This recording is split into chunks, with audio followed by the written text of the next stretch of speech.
Hello, fellas. It's Jaffe. Hello, Filettis. It's Jaffe. Good to see you. I want to talk to you about this game, Century Age of Ashes. Let me give you a little preamble, if I may, if you don't mind too much. When I was a wee lad, I was absolutely obsessed with. Obsessed isn't the right word, but I was very mentally engaged with and excited by swords and sorcery, D&D, knights and dragons and all that stuff. I think most kids are, but I just thought it was the coolest thing, and I wanted to, live in D&D adventures. And obviously I was a gamer, and when I was a kid, this is what we had, right? So you'd look at a game like Warlords, and that box cover was just so evocative, right? Or of course Atari, even though it's cartoony, Atari's Adventure. This sent me on a path of just like, this is the coolest thing ever. This was Dragonfire from a Magic. Okay, so, but here's the thing. This is what they looked like. And I'm not telling you something you don't know. This is what the dragons looked like in Adventure. This is what the gameplay looked like in Dragonfire. I can't even make a screen big enough. It was just, here you are fighting the dragons, right, in Atari's Adventure. But when you're that age, and when games hadn't become what they are today, it didn't really matter. It still totally blew your fucking mind and sent you just on this journey of like, wow, this is the coolest thing ever. Well, obviously, jump cut to today. There's a game that just came out this week. This is called Century Age of Ashes. This is, I don't really know who developed it. They're called like Wing or something. Somebody was telling me they might be part of Ubisoft or a subsidiary of Ubisoft. I have no idea.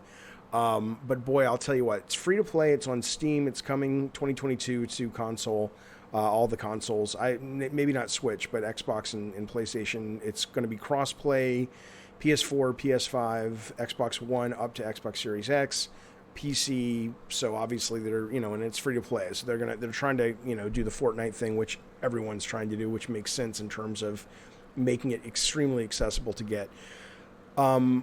Steam recommended me this game. I said, and I remember seeing this at Keeley's last year at the 2020 Game Awards and going, whoa, that's really cool. It looks like Twisted Metal with dragons or dogfighting with dragons. It's not Twisted Metal. Like, the dragons are pretty similar, but it is pretty much dogfighting with dragons, and it's an absolute blast. I don't know how much depth this has yet. I can tell you for the last 2 days, I've been playing it nonstop. It's taken me away from Halo, and I went to Halo last night, and I'm like, oh shit, I'm not going to make my weekly challenges because I'm obsessed with this right now. Is it going to have staying power? Who the fuck knows? It depends on what they release. I'm already longing for new maps and things like that, but let me just put some gameplay on in the background while we chat about it. That's not it. What have I been watching lately? Let's see, Ted Lasso's got a great theme song. I'm going down an Avril rabbit hole. That sounds filthy because she's got a new song out. That's not what I'm looking for. Yeah, this is their official gameplay trailer. Okay, their Playwing is what they're called. Okay, let me make this big and we'll talk. So, I'd show you my gameplay footage, but my capture card or my Elgato or whatever is acting up, and I can't give you as good of a capture as these guys do. So seriously, you go back and look at what it was when I was a kid, and you look at this, and that's the thing I got to tell you is I don't know how much I'm loving this because the fantasy is so wonderfully captured, right? Like, there are games I love, like I love playing Indiana Jones Lego. Well, it's a totally average game, but because I love the brand of indie so much, that goes a long way. I don't know if the fantasy wish fulfillment of this, how much that's mattering. Like, if these were World War I dogfighting planes like Red Baron and shit, would I still be enjoying it as much? I couldn't tell you.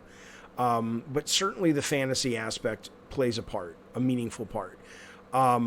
So take that with what you will. But I've never seen dragon combat in a video game this connected to what that fantasy is that we've seen in the movies or we had in our heads when we read the books, like some of the Dragonlance books, or I don't remember if Tolkien had dragon battles. It had Smaug and all that shit, but it's a staple of kind of the fantasy shit, which I grew up reading and loving.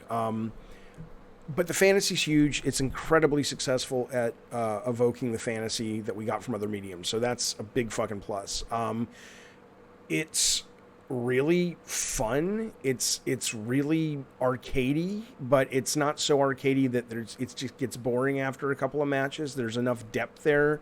What I love about it also is the maneuverability of the dragons is pretty good, and in order to survive, you really do have to start learning the maps, and really, there's a lot of great chases that happen in this game where you're kind of like just barely sort of, almost like braking and T-sliding around a corner, almost sliding. You're not really, but it almost feels like you're about to lose your back wheels on a vehicle and slide out, and you just fly right into a tiny little hole that's a warp hole that kind of sends you somewhere else on the map. I mean, there's just all these little pockets and caves and alleyways and things that you can fly in, and it really makes a difference. Your skill of learning the map and being able to navigate those spaces determines if you're going to live or die. And then the dragons are all the same. It's just cosmetic at the moment, which sucks. I kind of wish there were some different dragon types that affected gameplay.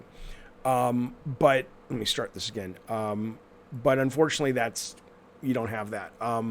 But the characters who ride the dragons, there's 3 classes, and they have different abilities that they bring with the dragons in terms of, one's obviously more of like this one you're watching here. She heals her teammates, and she does smoke screens and stuff. And this guy who I like to play is more aggressive and shit like that. So, and there's a couple of different game modes. I'm going to show you really quickly my footage. And again, my footage looks like shit. I don't know why, but yeah, there's my desktop. I want to show you this because there's this one mode that I really, really like, which is, it's something, I don't know what the fuck it's called. It's kind of like, hang on, is this it? Yeah, I don't know why my footage is such shit. But I need you to look at this, man. Is this the one? No. See, it's all pixely and shit? Hang on, that's not what I want to show you. You're like, geez, because I'll tell you later. Doesn't matter. Is this the one? Nope. I could label my videos, but then that would be too responsible. I just like to have weird... Oh, is this the one? Yes. No. I don't know. Jeffy, what the fuck are you doing, man? This is the one. Okay. Oh, it's loud. Okay, hang on. All right, this is the one. Like, what kind of video am I watching? I don't know. I'm tired. I was up. I couldn't sleep last night. Okay. So this is the mode which is like you're trying to capture all the gold and shit. And there are these giant dragons flying around that have gold on their backs, and you have to kill them to steal their gold. And then what's really cool about it also is that, there's all these pickups.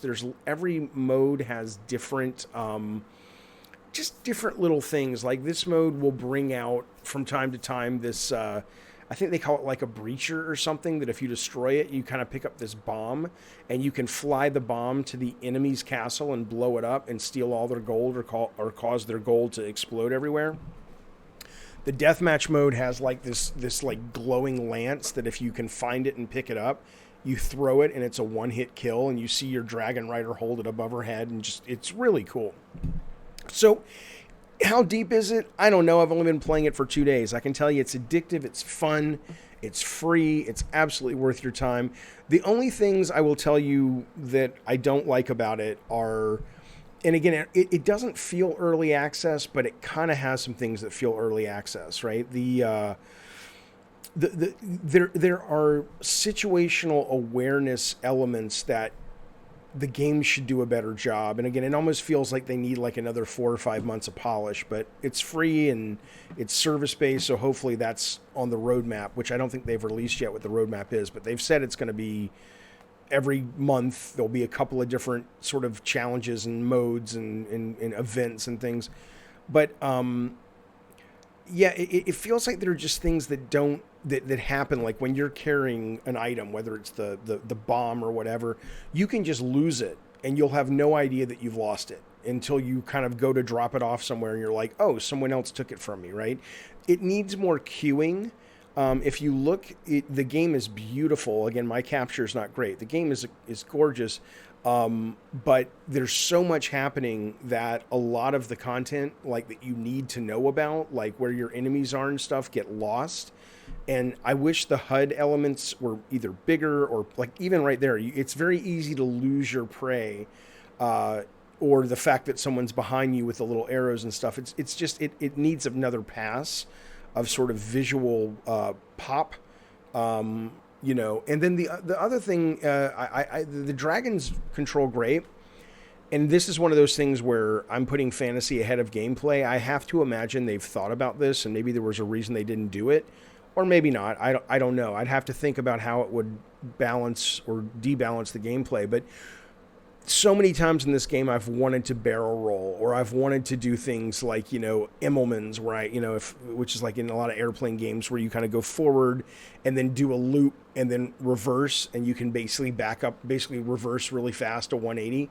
It seems like there's a handful of maneuvers that are not available that the game, at least when you're playing it, feels like it's crying out for. They may have had them in, or maybe they're saving them for future dragons. Right now, the game is purely cosmetic, free to play. There's no sense of buying your way to power, as far as I can tell. So I do find that I wish that was a little stronger. I wish the dragons maneuvered not better, but I wish they had more in their repertoire. But overall, within 2 days, I mean, we'll see if it lasts, but within 2 days, this has become one of my favorite games I've played this year. This will definitely, unless something happens, I'd be stunned if this doesn't make my top 10 list of games from this year. It's really good. It's highly recommended by me if you have Steam, or it'll be out sometime next year on the consoles. There you go. This is Century Age of Ashes. I always think initial games that are not sequels should never have subtitles, but whatever. Let me rate it. Ratings are fun. Scale of 1 to 10 fun factor, which is really all that matters to me, and really is all that should matter to most people in video games. That's just my opinion. Scale of 1 to 10, the fun factor is an 8. It is a solid 8. It is worth your time. Highly recommend it. I hope you're doing well. See you soon. Bye. Maybe if I can learn how to stop the fucking video, I'm dead. There you go. Perfect place to stop.